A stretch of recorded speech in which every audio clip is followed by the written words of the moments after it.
বন্ধুরা একটু অপেক্ষা করো, ইউটিউব চ্যানেলে তোমাদের স্বাগত জানিয়ে আজকের ভিডিওটা শুরু করছি। দেখো আজকে আমরা আলোচনা করে নেব এতোয়া মুন্ডার কাহিনী অধ্যায়ের অনুশীলনীর সমস্ত প্রশ্নের উত্তরগুলো। তো এটা একটা খুব সুন্দর গল্পটা তোমরা পড়ে নেবে। আমি একবারে চলে যাচ্ছি অনুশীলনী প্রশ্ন উত্তরে। তো চলো ভিডিওটা শুরু করা যাক। দেখো 1 নম্বরে কি আছে, ঠিক শব্দটি বেছে নিয়ে লেখো। 1 হচ্ছে গ্রামটার আদি নাম ছিল শালগাড়া, হাতিঘর, হাতিবাড়ি না শালগেরিয়া। কি হবে? শালগেরিয়া। তো শালগেরিয়ার তলায় আমরা দাগ দিয়ে দেব। 2 হচ্ছে মতিবাবু ছিলেন গ্রামের আদিপুরুষ, ভগবান, জমিদার না মাস্টার। কি হবে? জমিদার। এতোয়া শব্দটির অর্থ রবিবার, সোমবার, বুধবার না ছুটির দিন। রবিবার।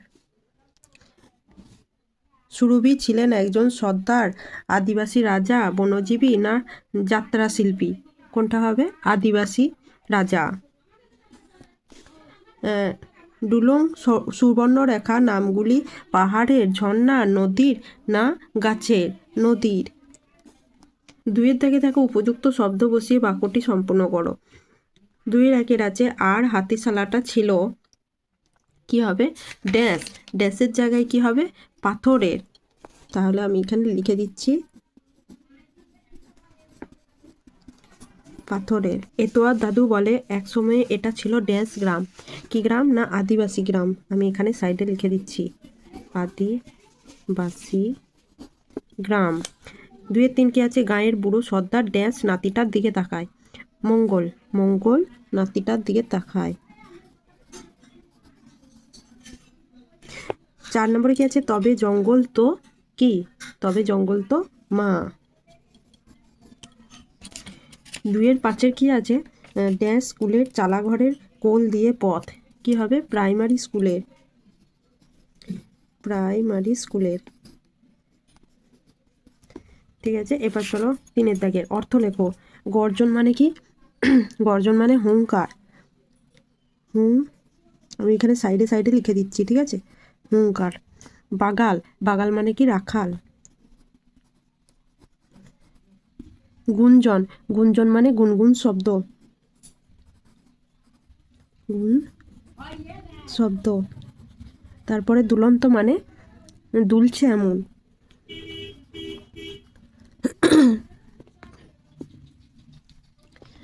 গোড়া মানে কি? শুরুর অংশ। এখানে লিখে দিচ্ছি শুরুর অংশ। ঠিক আছে, বিপরীত শব্দগুলি। এবার কি হবে? 4 নম্বরে আছে বিপরীত শব্দ লেখো। পূর্বপুরুষ, উত্তম পুরুষ। আমি এখানে দেখো পূর্বটা হবে উত্তম পুরুষ। আদি, আদিটা কি হবে? অন্ত। কচি, বুড়ো। শুকনো, ভেজা। বিশ্বাস, অবিশ্বাস। ঠিক আছে, দেখো আমরা দেখে নেবো 5 দাগের সমার্থক শব্দ লেখো। জল। জলের সমার্থক শব্দ হচ্ছে বাড়ি আর নীর, দন্তে নয় দীর্ঘী র। নদী। নদী কি হবে? তটিনী আর স্রোতস্বিনী। আর সমুদ্র। সমুদ্রে কি হবে? অর্ণব আর সাগর। জঙ্গল। জঙ্গলে অরণ্য আর বন। আর উলগুলান। উলগুলানে হচ্ছে বিদ্রোহ আর বিপ্লব। ঠিক আছে, এবার পরের পেজে 6 দাগে কি আছে, ক্রিয়াগুলির নিচে দাগ দাও। 6-1 কি হবে? সাবু আর শালগাছের পাঁচিল যেন পাহারা দিত গ্রামকে। তাহলে এখানে ক্রিয়া কোনটা হচ্ছে? পাহারা দিত। ঠিক আছে, 6-2 কি আছে, এখন কেউ চাঁদ দিয়ে বছর হিসাব করে।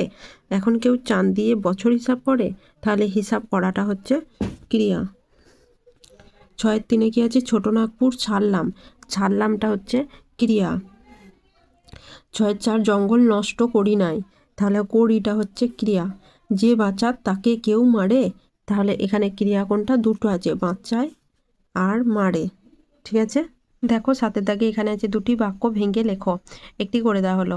1 কি আছে, গাঁয়ের বুড়ো সর্দার মঙ্গল নাতিটার দিকে তাকায়। গাঁয়ের বুড়ো সর্দার মঙ্গল সে নাতিটার দিকে তাকায়। ঠিক আছে, দাঁড়িয়ে দিয়ে। 7-2 কি হবে? হাতিশালাটায় দেয়াল তুলে ওটা এখন ধান ডাকবার গোলাঘর। তাহলে এখানে কি হয়েছে, হাতিশালাটা দেয়াল তুলে দিয়ে এখানে দাঁড়ি, ওটা এখন ধান ডাকবার গোলাঘর। 7-3 কি আছে, আমাদের কালে সেই জঙ্গল দিয়ে 4 মাইল যাও তবে পাঠশালা, এখানে যাওয়ার এখানে দাঁড়িয়ে হবে তবে পাঠশালা। 7-4 কি আছে, এখনও লাফায় আর নদীর জল, কাশবন বনফুল আকাশ সকলকে ডেকে বলে সে কি ভীষণ সুন্দর। এইখানে ডেকেটার কাছে দাঁড়িয়ে হবে, দিয়ে সকলকে ডাকে, দিয়ে দাঁড়ির পর কি হবে, বলের আগেই আর একটা ডেকে ডেকে বলে সে কি ভীষণ যুদ্ধ। ঠিক আছে। 7-5 কি আছে, ডুলং ও সুবর্ণ রেখাও হেসে চলে যায় বয়ে যায়। তাহলে এটা কি হবে, হেসে চলে যায় তারপরে বয়ে যায়, হেসে চলে যায় দাড়ি তারপরে বয়ে যায়। এরপর কি আছে, 8 দাগে বাক্য রচনা করো। পাঁচিল, পাঁচিল কি হবে, পাঁচিল দিয়ে বাক্য রচনা। ঝুমপাদের বাড়ি উঁচু পাঁচিল দিয়ে ঘেরা। ঠিক আছে, ঝুমপাদের বাড়ি উঁচু পাঁচিল দিয়ে ঘেরা। চাঁদ, চাঁদটা কি হবে, চাঁদ পৃথিবীর উপগ্রহ। দেশ, দেশ কি হবে, আমাদের প্রত্যেক দেশকে সম্মান করা উচিত। মানুষ, মানুষ কি হবে, মানুষ হলো শ্রেষ্ঠ বুদ্ধিজীবী প্রাণী। জঙ্গল, জঙ্গল দিয়ে কি হবে, বড় বড় জঙ্গলে নানা রকম পশু পাখি দেখা যায়। ঠিক আছে। এরপর যাব আমরা 9 থেকে, কোনটি কোন ধরনের বাক্য লেখো, একটি করে দেওয়া হলো। দেখো 1 কি আছে, স্রোত কি জোরালো, এটা বিস্ময়বোধক বাক্য। দেখো 2 কি আছে, কচি ছেলে কিছুই জানে না, এটা হবে নাবাচক বাক্য। ঠিক আছে, জানে না, নাবাচক বাক্য। 9-3 কি আছে, সে যেন গেরুয়া জলের সমুদ্র, সন্দেহবোধক বাক্য। ঠিক আছে। 9-4 কি আছে, নামটা বদলে গেল কেন গো, এটা প্রশ্নবোধক বাক্য। 5 কি আছে, কি যুদ্ধ কি যুদ্ধ, এটা বিস্ময়বোধক বাক্য। ঠিক আছে। এবার 10 থেকে কি আছে, কোনটি কোন শব্দ ঝুড়ি থেকে বেছে নিয়ে আলাদা করে লেখো। দেখো এখানে আমাদের ঝুড়িতে সমস্ত কিছু দেওয়া আছে শব্দগুলো, বিশেষ্য আছে, বিশেষণ আছে, সর্বনাম আছে, অব্যয় আছে, ক্রিয়া আছে। এটা দেখো আমি স্ক্রিনের ওপর দিয়ে দিচ্ছি, তোমরা করে নেবে। ঠিক আছে। দেখো এখানে আমরা দেখতে পাচ্ছি কি কি আছে, মস্ত আছে, আমাদের আছে, শিকার আছে, তুই আছে, সে আছে, লড়াই আছে। তো আমরা আগে বিশেষ্যর ঘরে দেখে নেবো কি কি আছে। তো এখানে বিশেষ্যর ঘরে দেখো কি কি হবে, লড়াই হবে আর শিকার হবে। বিশেষণের ঘরে কি হবে, বুড়ো হবে, ছোট্ট হবে, মস্ত হবে, ভীষণ হবে, সরু হবে, ধারালো হবে আর ঝাঁকড়া হবে। ঠিক আছে। এরপর সর্বনাম, সর্বনামের ঘরে হবে আমাদের, তুই, সে। ঠিক আছে, এ আমাদের, তুই, সে, এখানে আর কিছু নেই। এবার অব্যয়, অব্যয় কী হবে, অব্যয়ের ঘরে হবে ও, অব্যয়ের ঘরে হবে ও। ঠিক আছে, মানে দুটো বাক্যের মধ্যেখানে যেটা হয় সেটা অব্যয়, তাহলে ও। ক্রিয়া, ক্রিয়ার ঘরে কী হবে, ওঠে, রাখে, চড়ায়। তো চলো পরের পেজে। 11 দাগের কি আছে, নিম্নলিখিত প্রতিটি ক্ষেত্রে 2টি বাক্যকে জুড়ে একটি বাক্য লেখো, একটি করে দেওয়া হলো। কি গল্পই বললে আজ দাদু, সবাই শুনছিল গো, দাদু আজ এমন গল্প বলল যে সবাই শুনছিল গো। এটা একটা বাক্যে করতে হবে, এখানে 2টো বাক্য করে দেওয়া আছে। দেখো 11-2 কি আছে, এতুয়া রে ছেলে তুই বড্ড ভালো, এটা কি হবে, এতুয়া তুই বড্ড ভালো ছেলে রে। 13-3 কি আছে, তুই বড্ড বকিস এতোয়া, তোর বাপেরও এত কথা শুধোবার সাহস হতো না। এটা কি হবে, এতোয়া তুই যত বকিস তোর বাপেরও এত কথা শুধোবার সাহস হতো না।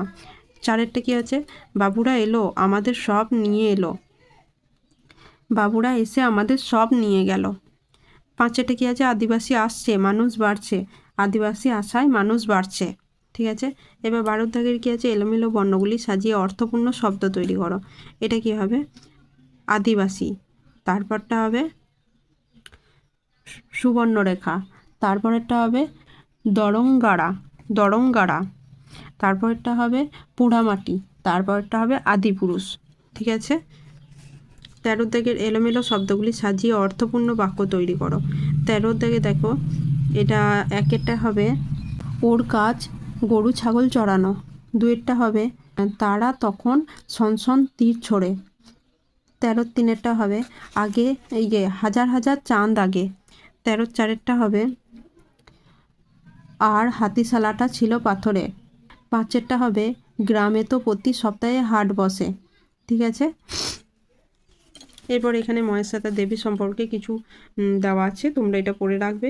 দেখো এইখান থেকেই প্রশ্নগুলো দিয়েছে 14 দাগের। লেখালেখি ছাড়াও আর কি কি কাজ মহেশ্বেতা দেবী করেছেন? এখানে লেখালেখি ছাড়াও মহেশ্বেতা দেবী সমাজসেবামূলক কাজ ও সাংবাদিকতা করেছেন। ঠিক আছে, এখান থেকেই পেয়ে যাবে তোমরা খুঁজলে। দেখো এখানে রয়েছে মহেশ্বেতা দেবী অধ্যাপনায় সাংবাদিক হিসাবেও কাজ করেছেন। ঠিক আছে, এরপর 14.2 আদিবাসী জীবন নিয়ে লেখা তার একটি বইয়ের নাম লেখো। আদিবাসী নিয়ে জীবন নিয়ে লেখা মহেশ্বেতা দেবীর একটি বইয়ের নাম হলো অরণ্যের অধিকার। এই যে এখানে রয়েছে দেখো, অরণ্যের অধিকার, নটি, 1084 মা। ঠিক আছে, যে কোনো একটা বইয়ের নাম লিখলেই হবে। 14.3 কি আছে? ছোটদের জন্য লেখা তার একটি বিখ্যাত বইয়ের নাম লেখো। ছোটদের জন্য তার বিখ্যাত একটি বইয়ের নাম হলো নেই নগরের রাজা। ঠিক আছে, এরপর চলো 15 দাগের নিচের প্রশ্নগুলি উত্তর নিজের ভাষায় লেখো। 15 একে কি আছে? সেও এক ভীষণ যুদ্ধ। কোন যুদ্ধের কথা এখানে বলা হয়েছে? 1857 থেকে 1858 সালে সিধু কানুর নেতৃত্বে সাঁওতালরা সাহিত্যের সঙ্গে যে যুদ্ধ করে সে যুদ্ধের কথাই বলা হয়েছে। তাহলে এরপর 15.2 কি আছে? গাঁয়ের নাম হাতিঘর হলো কেন? গাঁয়ের জমিদার মতিবাবুর পূর্বপুরুষরা এক সময় হাতি পুষত, তাই গাঁয়ের নাম হলো হাতিঘর। ঠিক আছে, এবার চলো পরের পেজে। 15.3 কি আছে? ভোজনভুক্তা এতোয়াকে কি বলতো? ভোজনভুক্তা এতোয়াকে রাজা সুরবীরের গল্প শুনিয়েছিল। ভোজন এতোয়াকে বলতো এতোয়া খুব ভালো ছেলে, সে যেন পড়াশোনা করে। 15.4 কি আছে? হাতিঘরে কেমনভাবে যাবে সংক্ষেপে লেখো। দেখো এটা একটু বড় হবে। হাতিঘর কলকাতা থেকে বেশ কিছুটা দূরে। হাওড়া থেকে প্রথমে যেতে হবে খড়গপুর, তারপর বাসে চেপে নামতে হবে গুপ্তমণি মন্দিরের সামনে। দক্ষিণ পশ্চিমে 7 থেকে 8 মাইল হাঁটতে হবে, তারপর একটা ছোট্ট নদী পেরুলে ছোট ছোট আদিবাসী গ্রাম, এরপর একটা মস্ত গ্রাম রোহিণী। সেই গ্রাম পেরিয়ে দক্ষিণে গেলে দেখা যাবে ডুলং নদী আর প্রায় আকাশছোঁয়া একটি শাল গাছ এবং একটা অর্জুন গাছ। সেটা পেরুলেই এতোয়াদের গ্রাম হাতিঘর। ঠিক আছে, এরপর 15.5 এতোয়া নামটি কেন হয়েছিল? দেখো আদিবাসীরা অনেকেই জন্মবারের সঙ্গে মিলিয়ে নাম রাখে। এতোয়া রবিবারে জন্মেছিল, তাই জন্মবারের সঙ্গে মিলিয়ে তার নাম রাখা হয়েছিল এতোয়া। 15.6 কি আছে? এতোয়ার রোজগারের কাজের বর্ণনা দাও। এতোয়া গ্রামের জমিদারের রাখাল হয়, সে তার গরু ছাগল চড়াতো। গরু চড়ানোর সময় টোকো, আম, শুকনো কাঠ, মেটে আলু কুড়িয়ে নিত। তার হাতে লাঠি আর বস্তা থাকতো, সেই বস্তাতেই সে কুড়িয়ে পাওয়া সব কিছু ভরে নিত। সে পুকুর পাড় থেকে শাক তুলতো আর পুকুরের মাছ ধরতো। 15.7 এখন গ্রামে স্কুল, তবু বক্তাকে আগে কি ছিল? উদ্যাংশটির বক্তা ভোজনভুক্তা। আগে পাঠশালা অনেক দূরে ছিল, জঙ্গলের মধ্যে দিয়ে 4 মাইল গেলে তবে পাঠশালায় পৌঁছানো যেত। 16 দাগের দেখো, বাঁ দিকের সঙ্গে মিল আছে এমন ডান দিকের শব্দ খোঁজো। দেখো হাতির সুর এখানে দেখো করা আছে। চাল দেখো এখানে দেখো 2 লেখা। ধান। গ্রামটা দেখো পল্লী। চাঁদ জ্যোৎস্না পাতা গাছ। ঠিক আছে, এরপর দেখো 17 দাগে কি আছে? সংকেতটি অনুসরণ করে একটি গল্প বানাও। দেখো একটা গল্পর মতন কিছুটা দেওয়া আছে, বাকিটা তোমাদেরকে লিখতে হবে। নদীর পাড়ে সূর্য অস্ত গেল, কোনো গ্রামে মাদল বাজছে, পরব এসে গেল, এখানে সব স্কুলে ছুটি পড়ে গেছে, এবারে ছুটিতে আমরা বন্ধুরা মিলে। এরপর বাকিটা তোমাকে বানিয়ে লিখতে হবে। ঠিক আছে, চলো আমি তাহলে লিখে দিচ্ছি, তোমরা নোট করে নিও। এরপরে দেখো আমরা এখান থেকে শুরু করব। এবারে ছুটিতে আমরা বন্ধুরা মিলে ঠিক করেছি খুব আনন্দ করব। পরব 3 দিন ধরে চলবে। এই সময় স্কুল পড়াশোনা সব কিছু থেকে ছুটি পাবো। এই সময় সারাদিন ঘুরে বেড়ালেও বড়রা বকাবকি করবে না। যখন মাদল বাজবে আমরা মাদলের তালে তালে নাচবো। আমরা নতুন জামা পরে নানা জায়গায় ঘুরে বেড়াবো। বন্ধুরা একসঙ্গে অনেক গল্প করব আর নানা রকম খাবার খাবো। পরব মানে সব দুঃখ কষ্ট ভুলে নতুন করে সেজে ওঠার সময়, আনন্দ করার সময়। আমরাও তাই করব, খুব আনন্দে পরব কাটাবো। তাহলে এই ছিল 17 দাগের প্রশ্নের উত্তর। তো আজকে আমাদের এই অনুশীলনের প্রত্যেকটা প্রশ্ন উত্তর আমরা আলোচনা করে নিলাম। তো চলো আজকের ভিডিওটা এখানেই শেষ করছি। দেখা হবে পরবর্তী অধ্যায়ের পরবর্তী অনুশীলনী প্রশ্ন উত্তর নিয়ে পরের ভিডিওতে। তো তোমাদের ভিডিওটা যদি উপকারী মনে হয় তাহলে সাবস্ক্রাইব করে পাশে থেকেও, আর ভিডিওটি ভালো লাগলে লাইক কমেন্ট করে পাশে থেকো। তো চলো আজকের ভিডিওটা এখানেই শেষ করছি। টাটা বন্ধুরা সবাইকে।